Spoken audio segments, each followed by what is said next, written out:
സംസ്ഥാനത്ത് പിണറായി സർക്കാരിന് തുടർഭരണ സാധ്യതയെന്ന സിപിഐയുടെ വിലയിരുത്തൽ. നേരിയ ഭൂരിപക്ഷത്തിൽ തുടർഭരണം ലഭിക്കും. സിപിഐ 15 സീറ്റുകളിൽ ജയിച്ചേക്കും.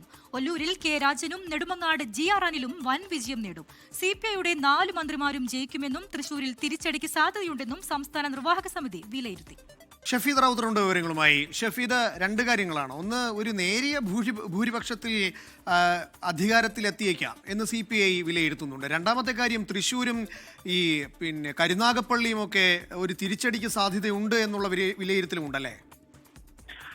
ഇക്കാര്യത്തിൽ CPI സംബന്ധിച്ചിടത്തോളം നേരത്തെ തന്നെ സംസ്ഥാന സർക്കാരിന്റെ ഭാഗമായി ഇന്റലിജൻസ് റിപ്പോർട്ട് അടക്കമുള്ള കാര്യങ്ങൾ ശേഖരിച്ചിരുന്നു. ഇന്റലിജൻസ് റിപ്പോർട്ട് അടക്കം പറഞ്ഞത് 16 മുതൽ 20 വരെയുള്ള സീറ്റുകൾ ഈ തിരഞ്ഞെടുപ്പിൽ നിർണായകമാകും എന്നുള്ളത് തന്നെയാണ്. ഇതിന്റെ അടിസ്ഥാനത്തിൽ കൂടിയാണ് ഇന്ന് ചേർന്ന CPIയുടെ സംസ്ഥാന നേതൃയോഗങ്ങൾ തെരഞ്ഞെടുപ്പ് അവലോകനം നടത്തിയത്. തെരഞ്ഞെടുപ്പ് അവലോകനത്തിലാണ് സംസ്ഥാന സർക്കാർ അല്ലെങ്കിൽ തുടർഭരണ സാധ്യത എന്നുള്ള കാര്യം വിലയിരുത്തുന്നത്. നേരിയ മാർജിനിൽ സംസ്ഥാനത്ത് തുടർഭരണ സാധ്യതയുണ്ടെന്നാണ് CPI സംസ്ഥാന നേതൃയോഗത്തിന്റെ വിലയിരുത്തൽ. മാത്രവുമല്ല, CPIക്ക് 15 സീറ്റുകളിൽ വിജയം ഉറപ്പാണെന്നും ഇന്ന് CPI വിലയിരുത്തിയിട്ടുണ്ട്. CPI നേതൃയോഗത്തിൽ വിലയിരുത്തിയിട്ടുണ്ട്. അതേസമയം ഈ മന്ത്രിമാർ മത്സരിച്ച സീറ്റുകൾ, അതായത് CPIയുടെ 4 മന്ത്രിമാരും ജയിക്കുമെന്നും പാർട്ടി സംസ്ഥാന നിർവാഹക സമിതി വിലയിരുത്തി. അതിൽ കെ രാജൻ, അതേപോലെ തന്നെ നെടുമങ്ങാട് മത്സരിച്ച GR അനിൽ, ഇവർ വൻ വിജയം നേടും.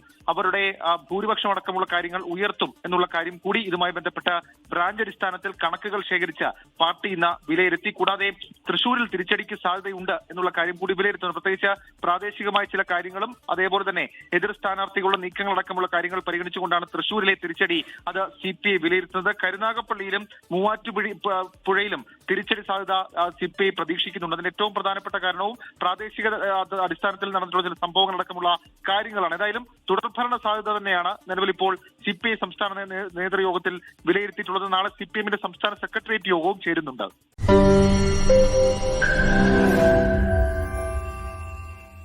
ലോകത്തെവിടെയായാലും ഏത് സമയത്തും 24 വാർത്തകളും ഓഗ്മെന്റഡ് റിയാലിറ്റി പാക്കേജുകളും എക്സ്പ്ലെയിനറുകളും വിശദമായി കാണാൻ ഞങ്ങളുടെ YouTube ചാനൽ നിങ്ങൾക്ക് സബ്സ്ക്രൈബ് ചെയ്യാം.